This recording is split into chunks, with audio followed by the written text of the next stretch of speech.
চট্টগ্রাম বন্দরের সক্ষমতা বাড়াতে বে টার্মিনাল নির্মাণের কাজ এগিয়ে নেওয়া সহ বিদ্যমান টার্মিনালগুলোর পরিচালনায় আরও স্বচ্ছতা আনছে কর্তৃপক্ষ। সেই সাথে প্রতিযোগিতামূলক পরিস্থিতি তৈরি করতে দরপত্র প্রক্রিয়াকে ঢেলে সাজানো হচ্ছে বলে জানিয়েছেন চট্টগ্রাম বন্দর কর্তৃপক্ষের chairman rear admiral SM. Moniruzzaman. দুপুরে বন্দরের শহীদ মোহাম্মদ ফজলুর রহমান মুন্সি অডিটোরিয়ামে সংবাদ সম্মেলনে তিনি এসব তথ্য জানান। এ সময় বন্দরের সকল ধরনের সিন্ডিকেট ভেঙে দেওয়া হয়েছে বলেও জানান তিনি। সংবাদ সম্মেলনে চট্টগ্রাম বন্দর কর্তৃপক্ষের ঊর্ধ্বতন কর্মকর্তারা উপস্থিত ছিলেন।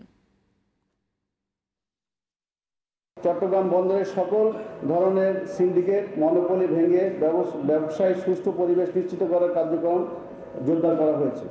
ইতিপূর্বে প্রদত্ত 23টি শিপ হ্যান্ডলিং অপারেটর লাইসেন্স বাতিল করা হয়েছে।